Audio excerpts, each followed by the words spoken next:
Free education in Hungary. इस video को start करने से पहले मैं आप सबका स्वागत करता हूं। मेरी तरफ से आप सबको नमन है।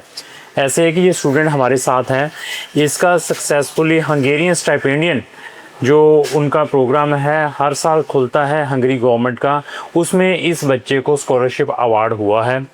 तो इस बच्चे के बारे में डिस्कस करेंगे, इसकी प्रोफाइल कैसी थी, कितना टाइम लगा है, और हमारे पास जब आया था तो हमने इनको कौन कौन सी कंट्री सजेस्ट की थी, इन सब चीज़ों के बारे में हमारी ये डिस्कशन रहेगी। तो ये स्टूडेंट ये भी देखिए कि ये सीबीएसई का पढ़ा हुआ है, इसके आई थिंक सो अप्रॉक्स 94% है और मेडिकल का स्टूडेंट है। इसके आईएलटीएस में भी अप्रॉक्स 7 बैंड है। तो हमारे पास आया, इसने हमारी कोई वीडियोस देखी, आने के बाद इनको हमने वो कंट्री सजेस्ट की जहाँ पर इस स्टूडेंट को फ्री में एजुकेशन रहेगी और साथ में कुछ कंट्री में इसको अकोमोडेशन फ्री है, पर मंथ स्टाइपेंड भी मिलेगा और मेडिकल भी फ्री मिलेगा। ऐसी कुछ कंट्री इसकी प्रोफाइल के अकॉर्डिंग हमने सजेस्ट की। लेकिन इस बच्चे को इन चीज़ों के बारे में अवेयरनेस नहीं थी। जब ये और इनके फादर हमारे ऑफिस में आए तो इनको ये चीज़ें देखने के बाद, सुनने के बाद, हमारे पास जब इन्होंने ये काउंसलिंग ली, उसके बाद इन्होंने काफ़ी रिसर्च अपने लेवल पर की। उसके बाद फिर हमें कांटेक्ट किया कि हाँ सर, हम इन कंट्रीज़ में अपना केस प्रोसेस करना चाहते हैं। तो एट द एंड इस बच्चे का हंगरी गवर्नमेंट जो है हंगेरियन स्टाइपेंडियन प्रोग्राम, उसमें इसको फुल स्कॉलरशिप मिली है और इसका स्टूडेंट का वीज़ा भी आ चुका है। अभी ये ट्रैवल भी करेगा और स्कॉलरशिप मीन्स इसकी entire study total free of cost है। पर मंथ इसको वहाँ पर स्टाइपेंड भी मिलेगा अप्रॉक्स 200 यूरो का। इसका मेडिकल भी फ्री है और अकोमोडेशन भी फ्री है।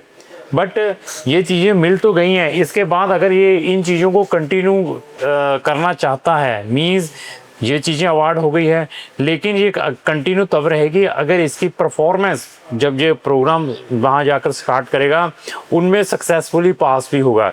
ये नहीं है कि इसको ये स्कॉलरशिप मिल गई, वहाँ जाने के बाद यूनिवर्सिटी में ना जाए, पढ़े ना, परसेंटेज कम ले, तो ये जो स्कॉलरशिप है डिसकंटिन्यू भी हो सकती है। ऐसे बहुत सारे चीज़ों का भी प्रिकॉशंस लेना पड़ता है जब स्टूडेंट को ये सारी की सारी स्कॉलरशिप मिलती है।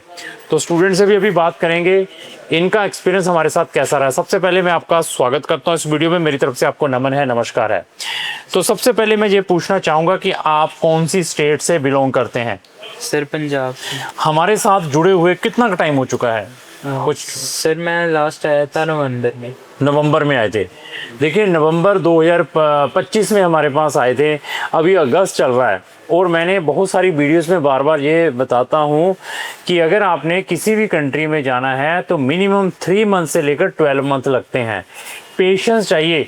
ये नहीं है कि आप आ गए, आज केस दिया तो आपको लगता है कि मैं 2-3 महीने में पहुंच जाऊंगा। मे बी आपका एडमिशन रिजेक्ट हो सकता है, मे बी यूनिवर्सिटी का एक ही इनटेक हो सकता है, मे बी आपके आईएलटीएस के बैंड कम हो, आपको वो इम्प्रूव करना पड़ सकता है, मे बी आपके एडमिशन के लिए आपको अनदर टाइप के एग्ज़ाम्स भी देने पड़ सकते हैं। ये सारी की सारी काउंसलिंग हम स्टूडेंट्स को बताते हैं। तो ये बताइए कि जब आप हमारे पास आए थे तो हमने आपकी प्रोफाइल देखने के बाद कौन कौन सी कंट्री सजेस्ट की थी आपको? सर तनु मैम ने सजेस्ट किया था कि आपकी प्रोफाइल के हिसाब से आपको फ्री स्टडी के लिए जाना चाहिए। उन्होंने मुझे 3-4 ऑप्शन सजेस्ट करे थे, उसमें से था रोमानिया, हंगरी, जर्मनी जो फ्री एजुकेशन, और इटली भी था डीएसयू स्कॉलरशिप के लिए। तो आपको ये 4 कंट्रीज़ के बारे में पहले मालूम था हमें मिलने से पहले, या उसके बाद आपको पता चला कि ये कंट्रीज़ भी इंटरनेशनल स्टूडेंट्स को फ्री में एजुकेशन प्रोवाइड करती हैं? नहीं सर, हंगरी और इटली और रोमानिया का तो बिल्कुल भी नहीं पता था। ठीक है। तो जब आप हमारे पास आए, ये मैंने कंट्री सजेस्ट की, तो आपने अपने लेवल पर भी इसकी रिसर्च की गूगल से या कुछ देखा कि यहाँ पर रियली फ्री है या नहीं है? हाँ जी सर, मैंने घर जाते ही स्टाइपेंडियम हंगेरिकम के बारे में सर्च किया, सारा डिटेल उसकी पता की, इसलिए फिर मैंने तनु मैम को बोल दिया था कि मेरा इसमें केस डाल दीजिए। ठीक है। तो अभी आते हैं आपकी प्रोफाइल के ऊपर। सबसे पहले आप मुझे अपनी एज बताइए, क्या है? सर मेरी एज 19 है। तो आपने अपनी 12th कौन से साल में पास आउट की है? 2025। तो आपके परसेंटेज कितने हैं 12th में? सर 94 पे। कौन सी स्ट्रीम से पास हैं? मेडिकल। तो आपकी जो बोर्ड है वो कौन सा है? सीबीएसई। आपने कोई आईएलटीएस या पीटी भी किया हुआ है? हाँ जी सर, मैंने आईएलटीएस किया था। कितने बैंड है? 7 बैंड। तो अभी जब हमने आपका केस ले लिया, क्या हमने सिर्फ हंगरी में ही डाला था या अनदर कंट्रीज में भी साथ में डाला था? नहीं सर, रोमानिया में भी डाला था और इटली में भी डाला था, और आपने मुझे ये भी बोला था कि कॉलेज में एडमिशन ले लो, क्योंकि फिर अगर इनमें से नहीं कुछ हुआ तो हम जर्मनी के लिए डालेंगे। तो फिर क्या आपने इंडिया में एडमिशन भी लिया? हाँ जी सर, मैंने बीएससी में एडमिशन लिया। कितने सेमेस्टर हो गए बीएससी के? 2 सेमेस्टर्स हो गए हैं सर। अब मतलब मेरी जर्मनी के लिए भी अच्छा, वो भी ये देखिए, ये होते हैं एक्टिव स्टूडेंट्स जो हमारे सिचुएशन के अकॉर्डिंग चलते हैं।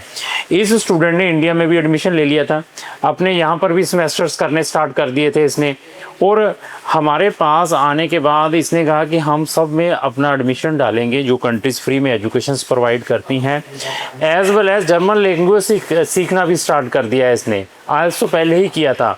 तो मैं बार बार यही चीज़ आपको बताने की कोशिश करता हूँ कि जब भी आपने किसी भी कंसल्टेंट के थ्रू अप्लाई करना है, जहाँ आप अपना केस अपने लेवल पर भी प्रोसेस कर रहे हैं, एटलीस्ट 5-6 यूनिवर्सिटीज़ में अप्लाई करें और एटलीस्ट 3 कंट्रीज़ में ज़रूर केस अप्लाई करें अगर आपकी डेस्टिनेशन फॉरेन कंट्री की है। तो आज का जो ट्रेंडिंग है, आप उन कंट्रीज़ में जाने की कोशिश करें जो आपको फ्री में एजुकेशन प्रोवाइड करें, जहाँ इकोनॉमिकल की डेफिनेशन ये है कि आपकी जो एजुकेशन है, जो आपकी साल की ट्यूशन फीस है, अंडर 5 लाख, 5 लाख से ज़्यादा ना हो। हमारे पास there is a number of countries जहाँ पर स्टूडेंट्स की फ़ीस 2.5 लाख है, 3 लाख है, 3.5 लाख है, 4 लाख है। इवन फ्री वाली तो मैंने एग्जांपल दे ही दी है।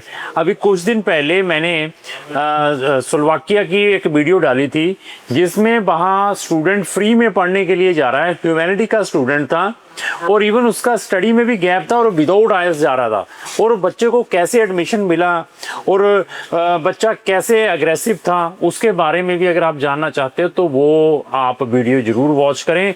इवन अगर आपने हंगेरियन स्टिपेंडियन प्रोग्राम में या किसी भी स्कॉलरशिप के थ्रू अप्लाई करना है तो आप हमारे दिए गए नंबरों पर ज़रूर संपर्क करें। अभी ऐसा है कि ये जो स्कॉलरशिप है, इसमें क्या कोई इंटरव्यू होती है सिलेक्शन के टाइम? क्या यहाँ पर कोई ऑनलाइन एंट्रेंस एग्ज़ाम भी होता है? हाँ जी सर, इंटरव्यू भी होती है और ऑनलाइन। पहले एग्ज़ाम होता है या पहले इंटरव्यू होती है? सर पहले मेरी तो एग्ज़ाम हुई थी। तो एग्ज़ाम एमसीक्यू टाइप होते हैं, मल्टी क्वेश्चंस होते हैं? हाँ जी सर। जहाँ वहाँ पर आपको डिस्क्रिप्शन टाइप लिखना पड़ता है? सर एमसीक्यू होता है। तो जो इंटरव्यू हुई थी, इंटरव्यू कितने का टाइम चलती है वो? Sir 5 to 8 minutes. वो एक ही राउंड होता है या सेकंड राउंड भी होता है? सर यूनिवर्सिटी तो एक ही लेती है, फिर एम्बेसी में होता है। हाँ, तो अभी दोनों आप क्वालिफाई हुए। एक यहाँ पर अनदर बॉडी इंक्लूड है यूजीसी, यूनिवर्सिटी ग्रांट कमीशन, वो भी आपकी एप्लीकेशन को फर्दर नॉमिनेट करें तभी आपको ये स्कॉलरशिप मिलेगा।